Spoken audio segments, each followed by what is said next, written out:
ഓം ശ്രീ സായിറാം. എല്ലാവർക്കും നമസ്കാരം. വിവേക ചൂടാമണി നമുക്ക് തുടർന്ന് നോക്കാം. ഓം സദാശിവസമാരംഭാം ശങ്കരാചാര്യമധ്യമാം അസ്മതാചാര്യപര്യന്താം വന്ദേ ഗുരുപരമ്പരാം. നമ്മൾ ഇപ്പോ നോക്കിക്കൊണ്ടിരിക്കുന്ന ശ്ലോകം ജ്ഞാനോദയാത് പുരാരബ്ധം കർമ്മ ജ്ഞാനാത് ന നശ്യതി അദത്വാ സ്വഫലം ലക്ഷ്യം ഉദ്ദിശ്യോസ്പൃഷ്ടബാണവാത്. ജ്ഞാനോദയാത് പുരാരബ്ധം കർമ്മ ജ്ഞാനാത് ന നശ്യതി അദത്വാ സഫലം ലക്ഷ്യം ഉദ്ദിശ്യോസൃഷ്ട ബാണവത് എന്നാണ്. അപ്പോ ജ്ഞാനം സഞ്ചിതത്തെയും ആഗാമിയെയും ദഹിപ്പിക്കുന്നു. പ്രാരബ്ധ കർമ്മത്തെ എന്തു ചെയ്യും എന്നുള്ള ഭാഗമാണ് നോക്കിക്കൊണ്ടിരിക്കുന്നത്. നമ്മൾ പറഞ്ഞു, ഒരു വീട് പണിതാല് നമ്മൾ അഭിമാനത്തോടെ പറയും ഞാൻ സമ്പാദിച്ചു പണിതത് എന്ന്. അതുപോലെ തന്നെയാണ് ഈ ഉടലും നമ്മൾ സമ്പാദിച്ചത് തന്നെയാണ്. നമ്മുടെ കഴിഞ്ഞ ജന്മങ്ങളിലെ പാപത്തിന്റെയും പുണ്യത്തിന്റെയും ഫലം അനുഭവിക്കുവാനായിട്ട് ഉണ്ടായതാണ് ഇപ്പോഴത്തെ ഈ ശരീരം. അപ്പൊ അതില് മനുഷ്യ ശരീരത്തിന്റെ പ്രത്യേകത, മനുഷ്യന് ചോയ്സ് ഉണ്ട്. മറ്റ് ഒരു ജീവികൾക്കും ചോയ്സ് ഇല്ല. ചോയ്സ് എന്ന് പറഞ്ഞാൽ ഏതു വഴി തിരഞ്ഞെടുക്കണം. അതായത് ജീവിതത്തിന് ഒരു അന്തിമ ലക്ഷ്യമുണ്ട്. എവിടെ നിന്നാണോ വന്നേ അവിടെ തന്നെ തിരിച്ചെത്തുവാനുള്ള വഴി തിരഞ്ഞെടുക്കാനുള്ള അവകാശമുണ്ട്, സാധ്യതകളുണ്ട്. ആ ജീവബ്രഹ്മ ഐക്യം സമ്പാദിക്കാനുള്ള സാഹചര്യങ്ങളുണ്ട്, അതിനുള്ള ബുദ്ധി വൈഭവമുണ്ട്, അതിനുള്ള വിവേകവുമുണ്ട്. അപ്പൊ അങ്ങനെ ഏത് വഴിയിലേക്ക് പോകണം? ഞാൻ വീണ്ടും വീണ്ടും ജന്മം ലഭിക്കുന്ന വഴിയിലേക്ക് ഇനിയും യാത്ര ചെയ്യണോ? ഈ ജന്മത്തിൽ സുഖങ്ങളൊന്നും അനുഭവിച്ചിട്ടില്ല, കൂടുതൽ സുഖങ്ങൾ അനുഭവിക്കണം. അതുകൊണ്ട് ഞാൻ ധാരാളം പുണ്യകർമ്മങ്ങൾ ചെയ്ത് പുണ്യം നേടി ഇനിയൊരു ജന്മത്തില് ധാരാളം സുഖഭോഗങ്ങൾ അനുഭവിക്കത്തക്കവണ്ണം ഈ ഭൂമിയിലേക്ക് വരണം എന്ന് വേണമെങ്കിൽ വിചാരിക്കാം. അതാണ് സ്വർഗകാമോ യജേത എന്ന് പറഞ്ഞ് വേദത്തിൽ പറയും. സ്വർഗം ആഗ്രഹിക്കുന്നവൻ യാഗങ്ങൾ ചെയ്യുന്നു, യജ്ഞങ്ങൾ ചെയ്യുന്നു. എന്തിനെ മോഹിച്ച്? സ്വർഗത്തെ മോഹിച്ച്. അതുകൊണ്ട് തന്നെയാണ് കർമ്മകാണ്ഡത്തിൽ നിൽക്കരുത്, ജ്ഞാനകാണ്ഡത്തിലേക്ക് പോകണം, അതായത് വേദാന്തത്തിലേക്ക് പോകണം എന്ന് പറയുന്നത്. കാരണം കർമ്മകാണ്ഡം മുഴുവൻ നമുക്ക് പുണ്യത്തെ നേടിത്തരുന്നതും ഇനിയുള്ള ജന്മങ്ങളിൽ സുഖത്തെ തരുന്നതുമായിട്ടുള്ള കാര്യങ്ങളാണ്. കർമ്മകാണ്ഡം മുഴുവൻ ജീവിതം സുഖകരമാക്കണം എന്നുള്ളൊരു വഴിയിലേക്ക് പോകുന്നത്.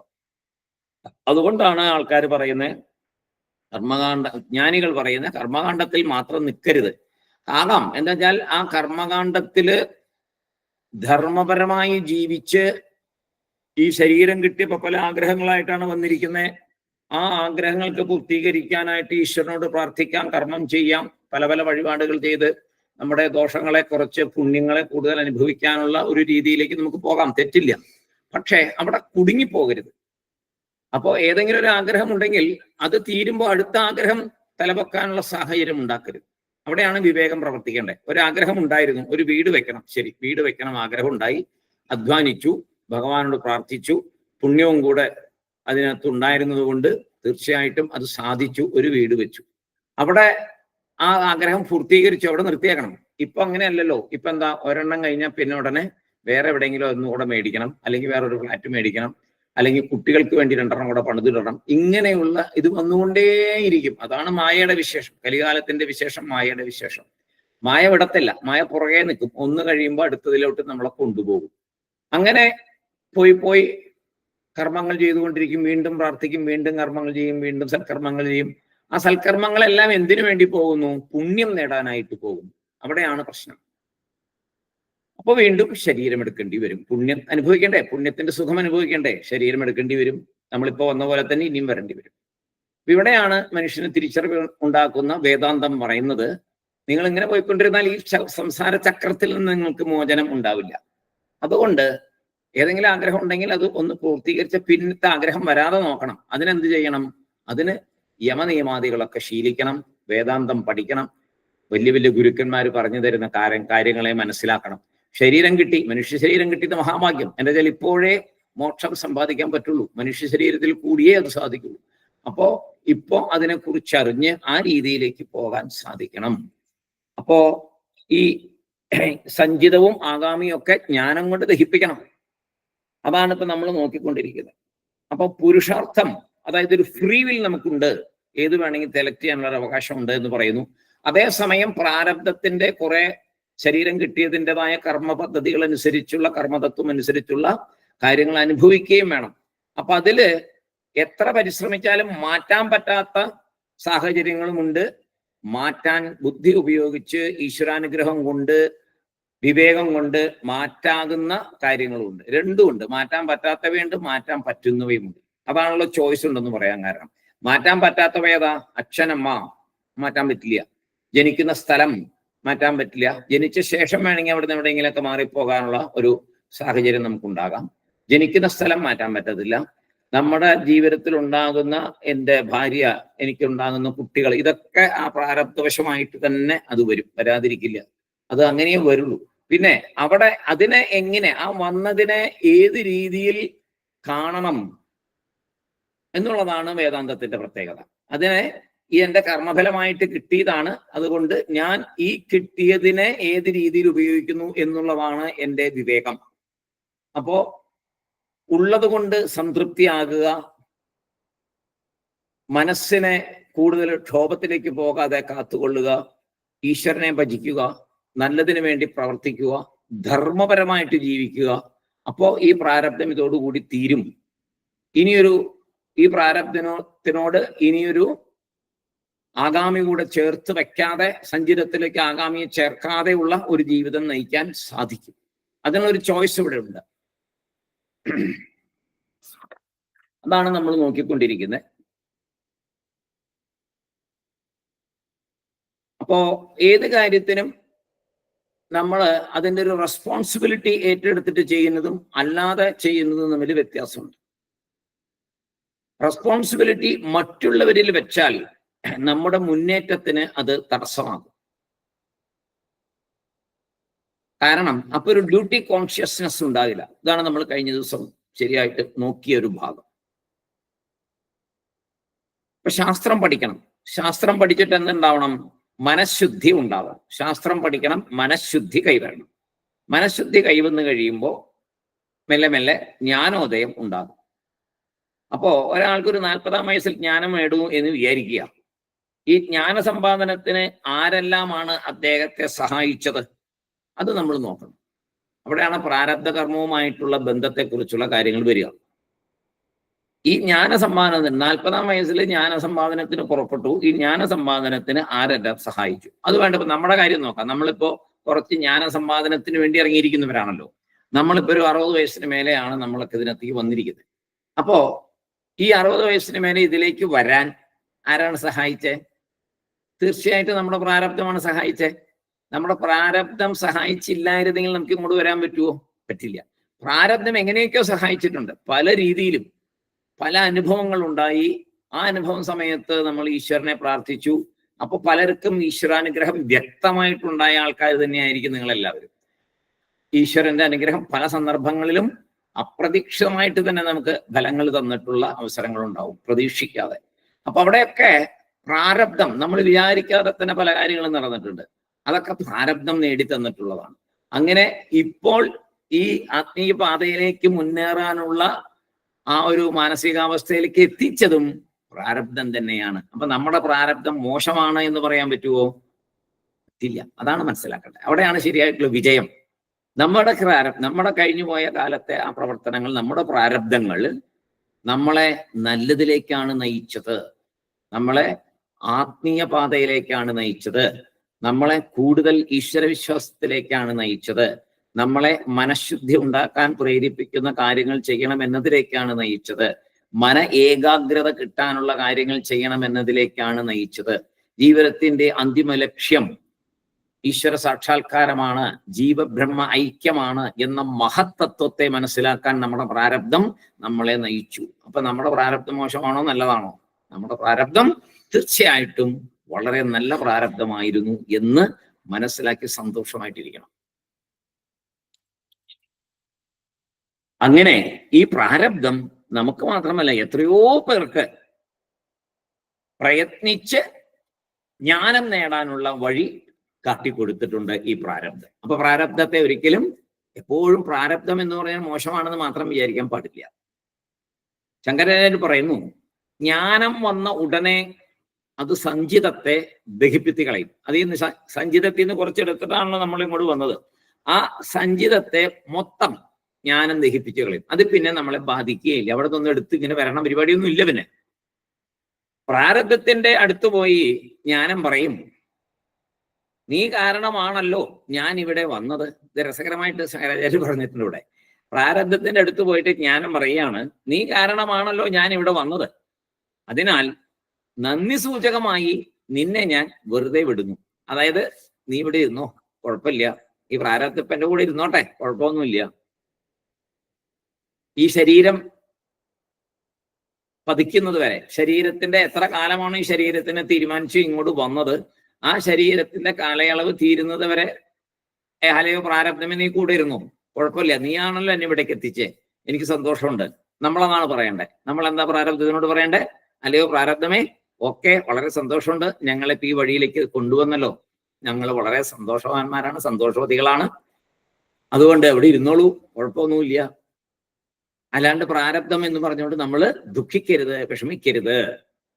ഇത് വലിയൊരു ഉപകാരമല്ലേ ചെയ്തു തന്നിരിക്കുന്നത്. ജ്ഞാനമാർഗം കാണിച്ചു തന്നിരിക്കുന്നു എന്നുള്ള നിസ്സാരമാണോ പ്രാരബ്ധം നമുക്ക് ചെയ്തു തന്ന ഗുണം? അപ്പൊ അങ്ങനെ നന്ദി സൂചകമായിട്ട് വേണം അതിനെ കാണാൻ. അപ്പോ അങ്ങനെയുള്ളൊരു സ്റ്റേജിലാണ് ജ്ഞാനം പ്രാരബ്ധത്തെ നശിപ്പിക്കുന്നില്ല എന്ന് പറയുന്നത്. രണ്ട് രീതിയിലുണ്ട് ഇതിന്റെ വ്യാഖ്യാനങ്ങൾ. അപ്പോ ഇവിടെ പറയുന്നത്, ഇപ്പൊ പറയുന്നത് പ്രാരബ്ധത്തെ നശിപ്പിക്കില്ല ജ്ഞാനം. ജ്ഞാനം വന്നപ്പോ പ്രാരബ്ധത്തെ നന്ദി സൂചകമായി ഓർത്തുകൊണ്ട് അതിൽ കൂടി സഞ്ചരിച്ചുകൊണ്ടിരിക്കുന്നു. അപ്പൊ ജ്ഞാനത്തിന് ദഹിപ്പിക്കാൻ ശക്തിയില്ലാഞ്ഞിട്ടാണോ പ്രാരബ്ധത്തെ? അല്ല, ഒരിക്കലും അല്ല. ജ്ഞാനത്തിന് ദഹിപ്പിക്കാൻ ശക്തിയുണ്ട്, ഒരു സംശയമില്ല. പക്ഷേ ഒരു കാലത്ത് പ്രാരബ്ധമാണല്ലോ ജ്ഞാനത്തിന് വഴിയൊരുക്കിയത്, അല്ലേ? ആണല്ലോ, തീർച്ചയായിട്ടും ആണല്ലോ. നമുക്ക് തിരിഞ്ഞു നോക്കിയാൽ അറിയാം.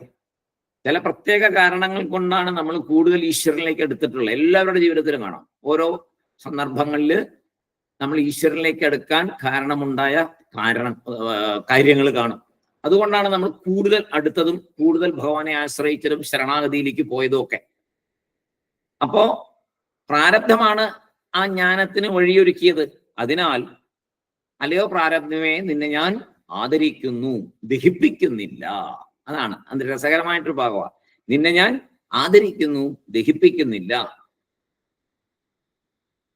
അപ്പോ അവിടെ മനസ്സിലാക്കേണ്ടതെന്ന് വെച്ചാൽ, അങ്ങനെ ദഹിപ്പിക്കുന്നില്ല എന്നൊരവസ്ഥ ആയതുകൊണ്ട് തന്നെ ജ്ഞാനം വന്ന ശേഷവും ശരീരത്തിന് സാഹചര്യങ്ങളെല്ലാം പ്രാരബ്ധമനുസരിച്ച് തന്നെ വന്നുകൊണ്ടിരിക്കും.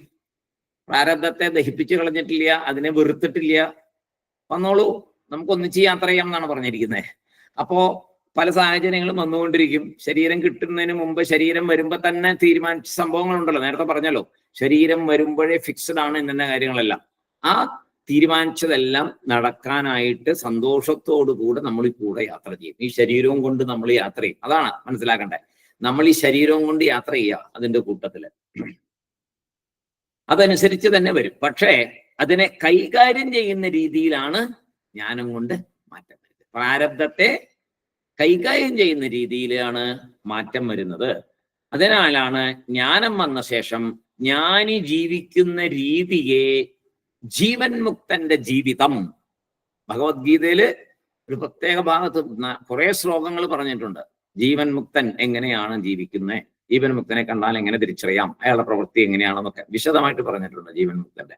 അപ്പോ ആ ജീവൻ മുക്തന്റെ ജീവിതം നമ്മൾ സാധാരണ കാണുമ്പോൾ പുറത്തുനിന്ന് കാണുന്നൊരു ജീവിതമല്ല.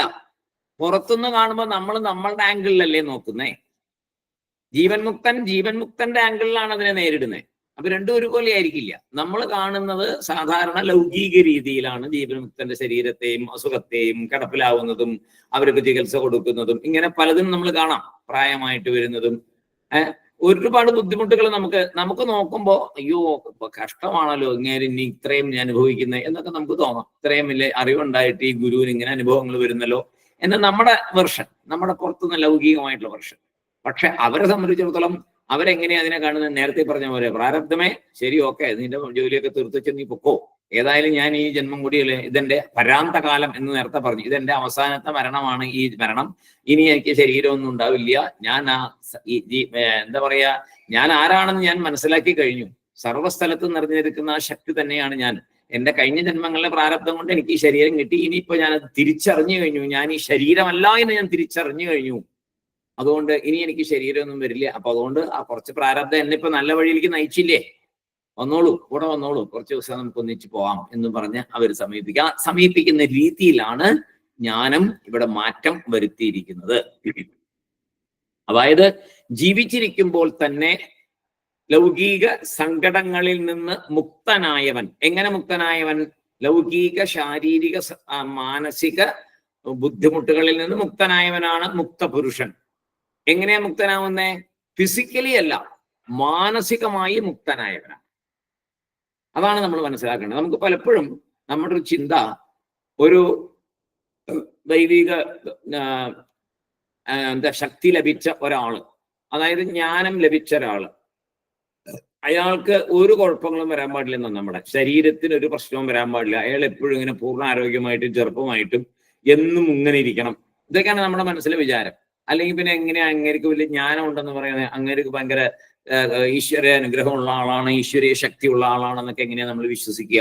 അങ്ങേര് അത്ഭുതങ്ങൾ കാണിക്കണം, അങ്ങേര് മരിക്കാതിരിക്കണം, അങ്ങേര് എപ്പോഴും യുവത്വത്തോടുകൂടി ഇരിക്കണം, ഇങ്ങനെയൊക്കെ നമ്മൾ ചിന്തിക്കും. അതൊക്കെ വെറും മണ്ടത്തരമായ ചിന്തകളല്ലേ. ശരീരത്തിൻ്റെതായ നിയമങ്ങളുണ്ട്, അതനുസരിച്ച് അത് പ്രവർത്തിക്കുള്ളൂ. അത് ഈശ്വരൻ രൂപം എടുത്തു വരുമ്പോൾ ഇത് തന്നെയാണ് നമ്മൾ കണ്ടിരിക്കുന്നത്. ഈശ്വരൻ മനുഷ്യരൂപം എടുത്തു വരുമ്പോൾ ഇത് തന്നെ എല്ലാ ഭാഗവതത്തിലൊക്കെ എല്ലാം കണ്ടിട്ടുണ്ട്. എല്ലാത്തിനും അതിൻ്റെതായ നിയമങ്ങൾ അനുസരിച്ചേ അത് വരുള്ളൂ. അപ്പൊ പിന്നെ അങ്ങനെ ചിന്തിക്കുന്നതാണ്. പക്ഷെ മാറ്റം എവിടെയാണ് മുക്തപുരുഷൻ ഉണ്ടാവുക? ശരീരത്തിലല്ല മുക്തപുരുഷന് മാറ്റം ഉണ്ടാവുക, ജ്ഞാനിക്ക് ശരീരത്തിലല്ല മാറ്റം ഉണ്ടാവുക, ജ്ഞാനിയുടെ മനസ്സിലാണ് മാറ്റം, പരിവർത്തനം നടക്കുന്നത് മനസ്സിലാണ്. അതാണല്ലോ നേരത്തെ പറഞ്ഞേ, അജ്ഞാനം എവിടെയാണ്? മനസ്സിൽ. ജ്ഞാനം എവിടെയാണ്? അജ്ഞാനം മാറുമ്പോൾ മനസ്സിൽ തന്നെയാണ് വരുന്നത്. ശരീരത്തിന് ഇതുമായിട്ടൊരു കണക്ഷനും ഇല്ല. ശരീരം അതിന്റെ പാട്ടിൽ ഇങ്ങനെ വളർന്നുകൊണ്ടേയിരിക്കും. നമ്മൾ വിചാരിച്ച നിൽക്കുമോ? വളർച്ച നിൽക്കത്തില്ല. ഓരോ നിമിഷവും വളർന്നുകൊണ്ടിരിക്കും, വളർന്നുകൊണ്ട് നശിച്ചുകൊണ്ടിരിക്കും. ഇപ്പൊ എന്താ ഇപ്പോഴത്തെ നമ്മുടെയൊക്കെ സ്ഥിതി? ഓരോ നിമിഷവും നശിച്ചുകൊണ്ടിരിക്കുന്ന സ്ഥിതിയാണ്. വളരെയൊക്കെ തീർന്നു. ഇപ്പൊ നമ്മളൊക്കെ പോയിക്കൊണ്ടിരിക്കുക, ഓരോ ദിവസവും ഓരോ നിമിഷവും മരിച്ചുകൊണ്ടിരിക്കുകയാണ്. ചെറുതായിട്ട് ഇങ്ങനെ പോയിക്കൊണ്ടിരിക്കുന്നു. ഒരു ദിവസം തീരും. അങ്ങനെ പോയിക്കൊണ്ടിരിക്കുകയാണ്. നമ്മൾ ഒന്നും ചെയ്യാൻ പറ്റില്ല, നമുക്ക് യാതൊന്നും അവിടെ ചെയ്യാൻ പറ്റില്ല. അതേസമയം ജ്ഞാനമോ വളർന്നുകൊണ്ടിരിക്കുന്നു. ജ്ഞാനം മനസ്സിൽ വളർന്നുകൊണ്ടേയിരിക്കുന്നു. വേണ്ടാത്തതിനൊക്കെ നമ്മൾ അവഗണിച്ചുകൊണ്ടിരിക്കുന്നു. ബന്ധങ്ങളെയൊക്കെ പതുക്കെ മാറ്റി നിർത്തുന്നു. എങ്ങനെ? ദേഷ്യം കൊണ്ടോ കോപം കൊണ്ടോ ഒന്നുമല്ല, ആത്മസാക്ഷാത്കാരത്തിന് പറ്റാത്ത അവിദ്യാവാസനകളെ നീക്കുന്നു. പിന്നെ അനാത്മാക്കളെ മാറ്റി വെക്കുന്നു. ആത്മാവ് ആരാണെന്ന് തിരിച്ചറിഞ്ഞ് അനാത്മാക്കളെ പതുക്കെ മനസ്സിൽ സ്ഥാനം കൊടുക്കാതെ മാറ്റിക്കൊണ്ടുവന്ന് മനസ്സിനകത്ത് ഞാൻ ആത്മാ, ഞാൻ ഈ ശരീരമല്ല, മമതാഭാവമില്ല, എന്റേത് എന്നുള്ള വിചാരമില്ല, എല്ലാം എനിക്ക് വേണം എന്നുള്ള വിചാരമില്ല, ഇങ്ങനെ നമ്മൾ പതുക്കെ നേരാക്കിക്കൊണ്ടിരിക്കുകയാണ്. നമ്മൾ ആരാണെന്ന് തിരിച്ചറിഞ്ഞുകൊണ്ടിരിക്കുകയാണ്. അപ്പോ മനസ്സിലാണ് ആ ജ്ഞാനത്തിന്റെ മാറ്റം ഉണ്ടാകുന്നത്. പ്രാരബ്ധം സാഹചര്യങ്ങളെ സൃഷ്ടിക്കും, പിന്നെയും പല സാഹചര്യങ്ങളും സൃഷ്ടിക്കും. ജ്ഞാനം സാഹചര്യങ്ങള് ജീവനെ ബാധിക്കാതെ നോക്കും. വളരെ പ്രധാനപ്പെട്ടതാണ്.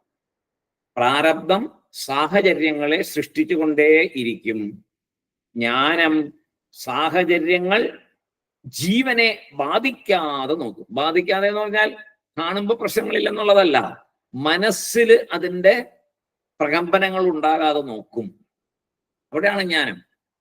മനസ്സിനകത്ത് ഒരു കാര്യം ഉണ്ടാവില്ല, എല്ലാം നിസ്സംഗതയോടെ നിസ്സംഗത, നേരത്തെ പറഞ്ഞു, നിസ്സംഗമായിട്ടിരിക്കും.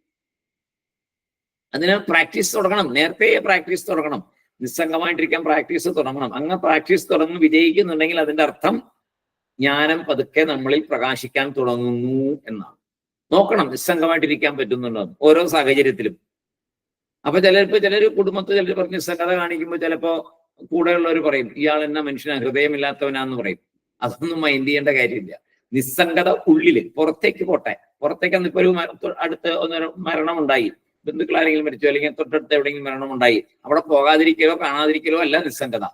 അവിടെ പോകാം, നാട്ടു നടപ്പുള്ള കാര്യങ്ങളൊക്കെ ചെയ്യണം, സോഷ്യൽ എങ്ങനെ ബിഹേവിയർ ചെയ്യണോ അതുപോലെ ബിഹേവിയർ, സമൂഹത്തിലെ പെരുമാറ്റം എങ്ങനെ അതുപോലെ പെരുമാറണം, എല്ലാം ചെയ്യണം. പക്ഷെ ഉള്ളില് സത്യം അറിയണം. എന്റെ എന്നുള്ളത് കൊണ്ടല്ല അവിടെ എനിക്ക് വേറെ സങ്കടമൊന്നും ഉണ്ടാകാൻ പാടില്ല. ഉള്ളിൽ വലിയ സങ്കടം ഉണ്ടായാൽ പോയി. അപ്പൊ എന്തായി? മമതാബന്ധം വന്നു. അതിനെ സത്യമായിട്ട് മനസ്സിലാക്കണം. ജനിച്ചവരെല്ലാവരും മരിക്കും. ഇതൊരു ആത്മാവായിരുന്നു, ആ ആത്മാവിന് ശരീരം കിട്ടി, ഇതിവിടെ വന്നു, ഇന്ന പേരിൽ ഇവിടെ ജീവിച്ചു, എൻ്റെ അടുത്തും വന്നു, എന്നെയും കണ്ടു, ഞാനും കണ്ടു, ഇങ്ങനെ തുടർന്നു പോയിരുന്നു. ഇപ്പോൾ അതാ ആ ആത്മാവിന്റെ ഈ ശരീരം വിടുന്ന സമയമായി, അത് ഈ ശരീരം വിട്ടു, അത് അതിന്റെ പാട്ടിന് പോയി. ഒന്നും കൂടെ ചിന്തിക്കാം. അവിടെ ആ ശരീരത്തിന് ആ ആ ജീവന് ആത്മസാക്ഷാത്കാരം ഉണ്ടാകാൻ അത് എന്തെങ്കിലും ചെയ്തിരുന്നോ? നമുക്ക് ചിന്തിക്കാലോ. നമ്മുടെ മുമ്പിൽ നമ്മൾ എന്തെങ്കിലും കണ്ടിട്ടുണ്ടോ? നമ്മുടെ കൂടെയുള്ളവരാകുമ്പോൾ നമുക്കറിയാൻ പറ്റും എന്തെങ്കിലും ചെയ്തിട്ടുണ്ടോ. അപ്പൊ നമുക്കറിയാൻ പറ്റും ആരും ചെയ്യുന്നില്ലെന്നുള്ളത്. വളരെ ചുരുക്കം. എവിടെയെങ്കിലും വാലിൽ ഒന്നോ രണ്ടോ കണ്ടാലായി ആത്മസാക്ഷാത്കാരത്തിന് വേണ്ടിയിട്ട് അവസാന കാലമെങ്കിലും ശരിയായിട്ട് പ്രവർത്തിച്ചിരിക്കുന്ന അങ്ങനെയുള്ള നല്ല എന്താ പറയാ, ഉത്കൃഷ്ടമായ ആത്മാക്കളെ നമുക്ക് ചിലപ്പോൾ കാണാൻ സാധിക്കും. എല്ലാ ആത്മാവും ഉത്കൃഷ്ടം തന്നെയാണ്. പക്ഷെ തിരിച്ചറിഞ്ഞവരെ, ഞാൻ ജീവനല്ല എന്ന് തിരിച്ചറിഞ്ഞ് മുന്നോട്ട് പോകുന്നവരുണ്ടോ എന്ന് നമ്മൾ തപ്പിക്കൊണ്ടിരിക്കണം. നമ്മുടെ അടുത്ത് ഇങ്ങനെ മരണങ്ങൾ സംഭവിക്കുമ്പോൾ, ജനനം സംഭവിക്കുമ്പോൾ ഒക്കെ ഇത് നോക്കാം. ജനനം സംഭവിക്കുമ്പോൾ എന്താണ്? നമ്മുടെ വീട്ടിൽ തന്നെ കുഞ്ഞുങ്ങൾ ഉണ്ടാവുമ്പോൾ ഏതാത്മാവാണോ വന്ന് ജനിക്കുന്നത്? നമ്മുടെ ഈ സാഹചര്യത്തിൽ ജനിക്കത്തക്കവണ്ണം പൂർവ്വജന്മങ്ങളുമായിട്ട് നമ്മളുമായിട്ട് ബന്ധമുള്ള ആരോ ആണ് ഇവിടെ വന്ന് ജനിക്കുന്നത്. ഒരു സംശയമില്ല. ഇങ്ങനെ ചിന്തിക്കാൻ പറ്റണം. എന്തിനു വേണ്ടിയിട്ട്? നമുക്ക് ജ്ഞാനം ഉറയ്ക്കാൻ വേണ്ടിയിട്ട്. നമുക്കിത് വിട്ടുപോകണം. നമ്മുടെ ഈ മമതാബന്ധത്തിൽ നമ്മൾ നിൽക്കരുത്. അങ്ങനെ കാണണം. എന്താ വെച്ചാൽ നമുക്കുണ്ടാവുന്ന കുട്ടികൾ ഇപ്പൊ എത്ര പേരുണ്ടെങ്കിലും അതെല്ലാം എങ്ങനെയായിരുന്നു? ഓരോരുത്തർക്കും ഓരോ സ്വഭാവമില്ലായിരുന്നു. എല്ലാവരും ഒരേ സ്വഭാവമായിരുന്നു. അല്ല, നമ്മൾ വിചാരിച്ച പോലെയാണോ എല്ലാവരും വളരുന്നത്? അതുമല്ലോ അല്ല. അപ്പോ മനസ്സിലായി, നമ്മുടെ വീട്ടുകാരാത്മാവ് വന്ന് ജനിച്ചു. ആ ആത്മാവിന്റെ മുജ്ജന്മ സുഹൃതങ്ങളും നമ്മുടെ ഇതും കൂടെ കണക്ട് ചെയ്ത രീതിയിലാണ് ഇവിടെ വന്ന് ജനിക്കേണ്ടി വന്നത്. നമ്മുടെ അവിടെ ജനിച്ചു. നമുക്കൊരു ഡ്യൂട്ടി ഉണ്ടായിരുന്നു. ഇതിന് ഇത്ര കാലം വളർത്താനും അതിന് ഭക്ഷണം കൊടുക്കാനും അതിനെ വളർത്തിയെടുക്കാനും ഒക്കെ നമുക്കൊരു സംഭവം ഉണ്ടായിരുന്നു. അതിനെ നമ്മൾ വളർത്തി, അതിനെ പറക്കുമറ്റായപ്പോൾ അതിനെ വിട്ടു. അത് ഇതാ പറന്നുകൊണ്ടിരിക്കുന്നു. അത് അതിന്റെ കാര്യം നോക്കിക്കോളും. ഇങ്ങനെ മെല്ലെ മെല്ലെ മെല്ലെ മെല്ലെ ഡിറ്റാച്ച്മെന്റ് ഉണ്ടായിട്ട് നമ്മുടെ സ്വാതന്ത്ര്യത്തെ നമ്മൾ മനസ്സിലാക്കും. നമ്മൾ സ്വതന്ത്രനാണ് എന്നറിയണം. ഒരു കെട്ടുപാടിലും പോയി കുടുങ്ങി നിൽക്കരുത്. കെട്ടുപാടിൽ നിന്ന് വീണ്ടും വരേണ്ടി വരും. സ്വതന്ത്രനായിരിക്കണം. ഞാൻ ഒന്നാലും ബാധിക്കപ്പെടുന്നവനല്ല. കഴിഞ്ഞ ജന്മങ്ങളിലെ കർമ്മം കൊണ്ട് ഞാനിങ്ങനെ വന്നു. ഇപ്പൊ എനിക്ക് തിരിച്ചറിവുണ്ടായി. ഭാഗ്യം കൊണ്ട് മനുഷ്യജന്മം കിട്ടി. എനിക്ക് വിവേകമുണ്ട്. എനിക്ക് ജ്ഞാനം ലഭിക്കാനുള്ള അവസരങ്ങൾ ഉണ്ടായിട്ടുണ്ട്. ഞാനിപ്പോ പഠിച്ചുകൊണ്ടിരിക്കുന്നു. ഞാനിപ്പോ പ്രാക്ടീസ് ചെയ്തുകൊണ്ടിരിക്കുന്നു. ഡിറ്റാച്ച്മെന്റ് പ്രാക്ടീസ് ചെയ്യുന്നു. എന്റേത് എന്റേത് എന്റേത് എന്നുള്ള പിടി ഞാൻ വിടുന്നു. ഇതൊന്നും എന്റെയല്ല. ഈശ്വരൻ എനിക്ക് അനുഭവിക്കാനായിട്ട് ഇവിടെ കൊണ്ടുതന്നു. ഓക്കെ, ഞാനതുകൊണ്ട് സംതൃപ്തനാണ്. ഞാനിത് വിടുന്നു. ഞാനിത് കൊണ്ടുപോകാൻ പറ്റുമോ? ഇല്ലല്ലോ. ഒരു സംശയമില്ല, കൊണ്ടുപോകാൻ പറ്റില്ല. അപ്പൊ പിന്നെ ഞാൻ കൊണ്ടുവന്നോ? ഇല്ല. ഗർഭത്തിൽ നിന്ന് ഞാൻ വരുമ്പോൾ വെറും മാംസപിണ്ഡമായിട്ട് പുറത്തേക്ക് വന്നു. ഞാൻ എന്തെങ്കിലും കൊണ്ടുവന്നു? ഒന്നും കൊണ്ടുവന്നില്ല. കൊണ്ടുപോകാൻ പറ്റുമോ? ഒന്നും കൊണ്ടുവന്നിട്ടില്ല. ഇങ്ങനെ ചിന്തിച്ച് ചിന്തിച്ച് ചിന്തിച്ച് അപ്പൊ ഞാനിതൊന്നുമല്ല. ഞാൻ എന്താണ്? എന്റെ കണ്ണ് തുറക്കണമെന്ന് ഞാൻ വിചാരിക്കുമ്പോൾ കണ്ണ് തുറക്കുന്നു. അപ്പോൾ അകത്തിരിക്കുന്ന ആ ഞാൻ എന്നുള്ളത് ഒരു ശക്തിയാണ്. ആ ശക്തിയാണ് ഞാൻ, അല്ലാതെ ഈ ഇന്ദ്രിയങ്ങളല്ല ഞാൻ. ഞാൻ ആ പരമാത്മ ചൈതന്യം തന്നെയാണ്. എല്ലാ സ്ഥലത്തും നിറഞ്ഞു നിൽക്കുന്ന ചൈതന്യം തന്നെയാണ് ഞാൻ. ഇങ്ങനെ നമ്മൾ നേരത്തെ പഠിച്ച കാര്യങ്ങളൊക്കെ ചിന്തിച്ച് ചിന്തിച്ച് മുന്നോട്ട് പോകണം. അപ്പോ നമ്മൾ നോക്കുമ്പോൾ ഓരോരുത്തരുടെയും ജീവിതം, ജ്ഞാനിയുടെ ജീവിതം തന്നെ പല വിധത്തിലാണ്. എല്ലാ ജ്ഞാനികളും, നമ്മളിപ്പോ ധാരാളം ഗുരുക്കന്മാർ ഭാരതത്തിൽ ഉണ്ടായിട്ടുണ്ട്. എല്ലാ ജ്ഞാനികളും ഒരേ രീതിയിലാണോ ജീവിച്ചത്? അല്ലേ അല്ല. എല്ലാം പലതരത്തിലാണ്. പല ആരാധനകള്, പല രീതികള്, പല പ്രാക്ടീസുകള്, പല യോഗങ്ങള്. അവരുടെ ജീവിതത്തിന്റെ എൻഡും പല രീതിയില്, അവർക്ക് ജ്ഞാനോദയം ഉണ്ടായതും പല രീതിയില്. എല്ലാം ഡിഫറൻസാ. ഒന്നും ഒരുപോലെയില്ല. രമണര്, ശ്രീരാമകൃഷ്ണ പരമഹംസര്, ശങ്കരാചാര്യ സ്വാമികൾ എല്ലാം വേറെ വേറെ വേറെ വേറെ രീതിയിലാണ് അവരുടെ ജനനം ഉണ്ടായതും ജ്ഞാനോദയം ഉണ്ടായതും അവരുടെ ശരീരം ഉപേക്ഷിക്കലുണ്ടായതും എല്ലാം പ്രത്യേക രീതിയിലാണ്. അപ്പോ ഏത് സാഹചര്യമായാലും ബാധിക്കപ്പെടാതെ ഇരിക്കുന്നതാണ് യഥാർത്ഥ ജ്ഞാനം. എന്റെ ആനന്ദത്തിന് ഒരു നിബന്ധനയുമില്ല. ഞാൻ ആനന്ദമായിട്ട് തന്നെ ഇരിക്കണം. ഇതൊന്നും എന്നെ ബാധിക്കില്ല. ഒരു നിബന്ധനയും എനിക്കില്ല. ഞാൻ ആത്മസ്വരൂപമാണ്, ആനന്ദ സ്വരൂപമാണ്. അതാണ് ജീവൻ മുക്തന്റെ അവസ്ഥ. ഏത് സാഹചര്യത്തിലും വളരെ ഹാപ്പി ആയിട്ടിരിക്കും. ഏത് സാഹചര്യത്തെയും അക്സെപ്റ്റ് ചെയ്യും. അക്സെപ്റ്റൻസ് വളരെ പ്രധാനപ്പെട്ട കാര്യം. അക്സെപ്റ്റൻസ്, എല്ലാത്തിനെയും അക്സെപ്റ്റ് ചെയ്യുക. ഏത് പെരുമാറ്റവും എനിക്കൊരുപോലെ. എനിക്കൊരു പ്രത്യേക ദേഷ്യവുമില്ല, പ്രത്യേകിച്ചൊരു സന്തോഷവുമില്ല, അമിതമായ ആഹ്ലാദവുമില്ല, ഒന്നുമില്ല. ജയമില്ല, പരാജയമില്ല, മാനമില്ല, അപമാനമില്ല. അപ്പോ സാഹചര്യങ്ങള് പുറത്ത് പലതും വന്നുകൊണ്ടേയിരിക്കും. ജയവും പരാജയവും മാനം അപമാനമൊക്കെ ഇഷ്ടം പോലെ വരും. ജ്ഞാനം കിട്ടിയ ശേഷവും പുറത്ത് ഇങ്ങനെ നടന്നുകൊണ്ടിരിക്കും. പക്ഷേ ഉള്ളില് ഇതൊന്നും നമ്മളെ ബാധിക്കില്ല. പ്രാരബ്ധം ആരംഭിച്ചാൽ അത് മുഴുവനാക്കിയാലേ തീരുള്ളൂ. തുടങ്ങിയ പ്രാരബ്ധം ഫുള്ളാക്കാണ്ട് പറ്റില്ലല്ലോ. അപ്പൊ ജ്ഞാനിക്ക് എന്താ ചെയ്യാൻ പറ്റുക? ജ്ഞാനം വന്നു കഴിഞ്ഞാൽ നമ്മളെ ബാധിക്കാതെ നമ്മൾ മുന്നോട്ട് പോകും. അപ്പൊ ജ്ഞാനം ഇടയിൽ വന്നാലും പ്രാരബ്ധം തുടർന്നുകൊണ്ടിരിക്കും. ഇപ്പൊ 40 വയസ്സിൽ 50, ഇപ്പൊ നമുക്ക് 60 വയസ്സ്. ഇനിയിപ്പോ ഒരു 10 കൊല്ലം കൂടെ ജീവിക്കാൻ ഭഗവാൻ നിശ്ചയിച്ചിട്ടുണ്ടെങ്കിൽ 10 കൊല്ലം കൂടെ പ്രാരബ്ധം കൂടെ ഉണ്ടാവും. ഇല്ലാതെ പറ്റത്തില്ല. ഭഗവാൻ നിശ്ചയിച്ച അത്രയും സമയം നമ്മൾ ജീവിച്ചേ പറ്റുള്ളൂ. 15 ആണെങ്കിൽ 15. അപ്പോഴും പ്രാരബ്ധം കൂടെ ഉണ്ടാവും. ജ്ഞാനം ഇപ്പോൾ വന്നു എന്ന് വിചാരിക്കുക. കാര്യങ്ങളൊക്കെ മനസ്സിലായി, ജ്ഞാനം വന്നു, അറ്റാച്ച്മെന്റ് ഒക്കെ പോയി, ഡിറ്റാച്ച്മെന്റ് ആയി, എന്റേതെന്നുള്ള വിചാരമില്ല, വളരെ ഹാപ്പി ആയിട്ടിരിക്കുന്നു, സന്തോഷമായിട്ടിരിക്കുന്നു. ഏത് നിമിഷവും ഈ ശരീരം വിട്ട് പോകാൻ തയ്യാറാണ്. ഇനിയൊരു ആഗ്രഹങ്ങളൊന്നും ബാക്കിയില്ല, ഇന്ദ്രിയങ്ങളെല്ലാം ഓക്കെയാണ്, ആർക്കും ഇനി ഒന്നും കൊടുക്കാനില്ല, എല്ലാം ഓക്കെ ഓക്കെ ഓക്കെ ഓക്കെ. പക്ഷെ എത്ര വർഷം മുന്നോട്ട് പോകുമെന്ന് പറയാൻ പറ്റില്ല. നേരത്തെ തീരുമാനിച്ചതല്ലേ പ്രാരബ്ധം വെച്ച്. അതനുസരിച്ച് അപ്പൊ അസുഖങ്ങൾ വരും, പലതരത്തിലുള്ള പ്രശ്നങ്ങളാവും, ബെഡ് റിഡൺ ആവും, ബെഡ് സോറ് വന്നേക്കാം, പലതും വന്നേക്കാം, ഓർമ്മ നശിച്ചേക്കാം, എന്ത് വേണമെങ്കിലും സംഭവിക്കാം. ഈ ഇന്ദ്രിയങ്ങളുമായിട്ട് ബന്ധപ്പെട്ട എന്ത് കുഴപ്പം വേണമെങ്കിലും ഉണ്ടാകാം നമുക്ക്. ഉറപ്പല്ലേ? നമ്മുടെ കൂടെയുള്ള പ്രായമുള്ളവരെ നമ്മൾ കണ്ടുകൊണ്ടിരിക്കുന്നില്ലേ? എല്ലാം ഉണ്ടാകുന്നുണ്ടല്ലോ, നമുക്കും ഉണ്ടാവും. ആ നമുക്കും ഉണ്ടാകുന്നതിന് മുന്നേ ഈ ജ്ഞാനം കയ്യിൽ വന്നിട്ട് ഇപ്പൊ കണ്ണിന്റെ കാഴ്ച പോയാൽ സമാധാനമായിട്ടിരിക്കണം. എങ്ങനെ ഇരിക്കാൻ പറ്റും?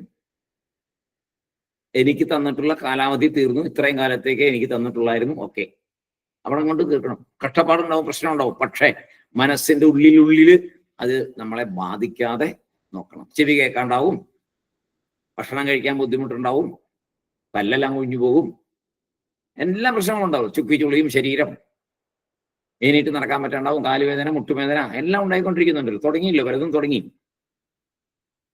കിടപ്പിലാവും. അപ്പോഴല്ലേ നേരത്തെ നമ്മൾ ഉപനിഷത്തിൽ പഠിച്ചില്ലേ, ഭഗവാനെ എനിക്കിപ്പോ നമസ്കരിക്കാൻ പറ്റില്ല, എനിക്കിപ്പോ എണീറ്റ് നടക്കാൻ പറ്റില്ല, കാലുകുത്തി നമസ്കരിക്കാൻ പറ്റില്ല, കൈ രണ്ടും ബെഡിൽ കിടക്കാണ്, കൈ രണ്ടും ചേർത്ത് വെച്ച് നമസ്കാരം പറയാൻ എനിക്ക് പറ്റില്ല ഭഗവാനെ. എന്നെ, ഞാൻ ഈ ശരീരം വിടും ഏത് സമയവും. ഈ വിടുമ്പോ എന്നെ ആ ശുക്ലപക്ഷത്തിൽ കൂടെ തന്നെ, സൂര്യന്റെ അടുത്തേക്ക്, സൂര്യരശ്മിയിൽ കൂടെ തന്നെ ഭഗവാനെ, ഹേ ആദിത്യ, എന്നെ അങ്ങയുടെ രശ്മിയിൽ കൂടി കൊണ്ടുപോകണേ, ഇരുളടഞ്ഞ മാർഗത്തിലേക്ക് വിടരുതേ, പ്രകാശത്തിൽ കൂടി എന്നെ നയിക്കണമേ എന്നൊക്കെ നമ്മൾ പഠിച്ചു മനുഷ്യത്തില്. അപ്പോ പ്രാരബ്ധത്തെ നേരിടുന്ന വിധത്തെയാണ് ജ്ഞാനം മാറ്റിമറിക്കുന്നത്. അതുകൊണ്ടാണ് പല ഗുരുക്കന്മാരും നമ്മൾ കണ്ടിരിക്കലെ തന്നെ ശാരീരിക രോഗങ്ങൾക്ക് അടിമകളായത്. ജ്ഞാനഫലം എന്താണ്? ശരിക്കും പറഞ്ഞാൽ അചഞ്ചലമായ മനസ്സ്. അതാണ് ജ്ഞാനഫലം, അചഞ്ചലമായ മനസ്സ്. ഇവിടെ പ്രസിദ്ധമായ ഒരു ഉദാഹരണം ശങ്കരാചാര്യസ്വാമികൾ പറയുന്നുണ്ട്. ജ്ഞാനം പ്രാരബ്ധത്തെ നശിപ്പിക്കില്ല എന്നുള്ളതിന് ഒരു ഉദാഹരണം പറയുന്നുണ്ട്. എന്താണ്? ഒരാള് ഒരു മൃഗത്തെ ലക്ഷ്യം വെച്ച് അമ്പ് തൊടുക്കും. ഒരാള് ഒരു മൃഗത്തെ ലക്ഷ്യം വെച്ച് അമ്പ് തൊടുക്കും. അമ്പ് വിടുന്നത് വരെ അയാൾക്ക് ചോയ്സ് ഉണ്ട്. വിടണോ വേണ്ടയോ, വിടണോ വേണ്ടയോ, ചോയ്സ് ഉണ്ട്. വൺസ് ഈ ഞാൻ വലിച്ച് ഇതങ്ങോട്ട് തൊടുത്തും വിട്ടാൽ, കൈ വിട്ടാൽ, അമ്പിന്റെ അവിടെയുള്ള കൈയിന്റെ പിടി വിട്ടാൽ, അത് പിന്നെ യാത്ര തുടങ്ങി. ആ അമ്പ് അതിന്റെ ലക്ഷ്യത്തിലേക്കുള്ള യാത്രയിലാണ്. പിന്നെ അവിടെ നമുക്ക് ചോയ്സ് ഇല്ല, അതിനെ വിട്ടു കഴിഞ്ഞു, അത് പോയിക്കൊണ്ടിരിക്കുക. അതിന്റെ ഇടയിൽ നമുക്കൊന്നും ചെയ്യാൻ പറ്റില്ല. അതുപോലെ കർമ്മം ഉൽപ്പത്തിയാകും വരെ ചോയ്സ് ഉണ്ട്. ഉൽപ്പത്തിയാകും വരെ ചോയ്സ് ഉണ്ട്, കർമ്മം ഉൽപ്പത്തിയാകുന്നവരെ. ജ്ഞാനം കൊണ്ട് നേരത്തെ ആ ജന്മത്തെ കളയാമല്ലോ. പ്രാരബ്ധമായി വെളിപ്പെട്ടാൽ പിന്നെ രക്ഷയില്ല. അതുകൊണ്ടാണ് അടുത്ത ജന്മത്തിലേക്ക് കൂട്ടി വെക്കരുത്, ആഗാമി ഉണ്ടാക്കി വെക്കരുത്, വെക്കരുത് വെക്കരുത് എന്ന് പറയുന്നു. ഉണ്ടാക്കി വെച്ചാൽ പിന്നെ ഒന്നും ചെയ്യാൻ പറ്റില്ല. അപ്പൊ ജ്ഞാനം വന്നാൽ ചേർത്ത് വെച്ച ആകാമിയും സഞ്ചിതവും കൂടെ ഒന്നിച്ചങ്ങ് പൊക്കോളൂ. ജ്ഞാനം വന്നില്ലെങ്കിലോ തിരിച്ചു വരേണ്ടി വരും.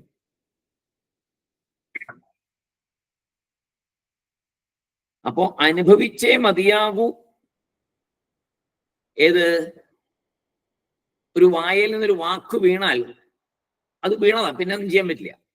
അതേമാതിരി അമ്പ് തൊടുത്ത് വിട്ടാൽ അത് പോയതാണ്, പിന്നെ തിരിച്ചു പിടിക്കാൻ പറ്റില്ല. ഈശ്വരൻ ജ്ഞാനം വന്ന ഉടനെ നമ്മുടെയൊക്കെ പ്രാരബ്ധം തീരും എന്നൊരു നിയമം വെച്ചിരുന്നു എങ്കിൽ എന്താ ഉണ്ടാവുക? ഈശ്വരൻ നമുക്ക് ജ്ഞാനം വന്ന ഉടനെ നമ്മുടെ പ്രാരബ്ധമൊക്കെ തീരും എന്ന് വെച്ചാൽ എന്താ ഉണ്ടാവുക? ഉടനെ നമ്മൾ മരിക്കും. ജ്ഞാനം വന്ന അന്നേരം ശരീരം വിടും, അല്ലേ? പിന്നെ പ്രാരബ്ധം ഇല്ലല്ലോ, പ്രാരബ്ധം കൊണ്ടാണല്ലോ ശരീരം.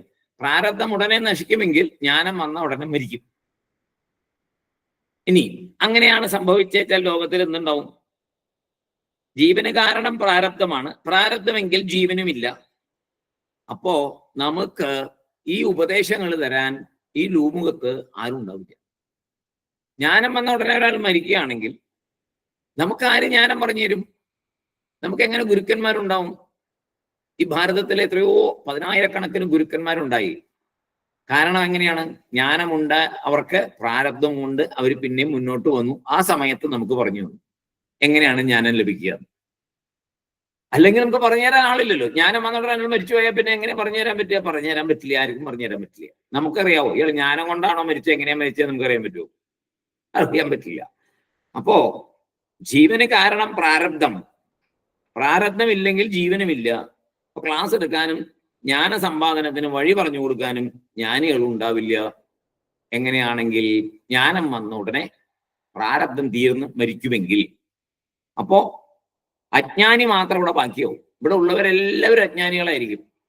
കാരണം ജ്ഞാനം പറഞ്ഞു തരാൻ ആരുമില്ലല്ലോ എന്നുള്ളൊരു അവസ്ഥയിൽ ജ്ഞാന പരമ്പര ഇവിടെ ഉണ്ടാവില്ല, അജ്ഞാന പരമ്പര ഉണ്ടാവുകയും ചെയ്യും. അപ്പോ നമ്മൾ മനസ്സിലാക്കേണ്ടത് ജ്ഞാനം ജീവനെ എടുക്കില്ല, ജീവൻ മുക്തിയെയാണ് തരുന്നത്. ജ്ഞാനം ജീവനെ എടുക്കില്ല, ജീവൻ മുക്തിയെ തരും എന്നാണ് നമുക്ക് മനസ്സിലാക്കേണ്ടത്. പ്രാരബ്ധ കർമ്മം ജ്ഞാനസമ്പാദന പ്രയത്നത്തിന് സഹായമാണ്, സഹായമായിരിക്കുകയും വേണം.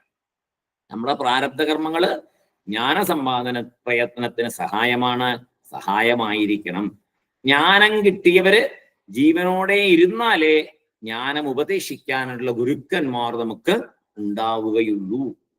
പ്രാരബ്ധം ജ്ഞാനസമ്പാദനത്തിന് സഹായം ചെയ്യും എന്ന് ആചാര്യസ്വാമികള് പറയുന്നു. ചിലർക്ക് അവസരം വരും, അവർ ലക്ഷ്യം നേടും. നമ്മളൊക്കെ ശരിക്കും പറഞ്ഞാൽ അതിനൊരു ഉദാഹരണമാണ്. അവസരങ്ങൾ വന്നിട്ടുണ്ട്, ലക്ഷ്യം നേടണ്ടേ? ഇത്രയും നാളായിട്ട് നമ്മളിപ്പോ അധികം പേരൊന്നുമില്ല, നമ്മളൊരു 10-15 പേരേ ഉള്ളൂ.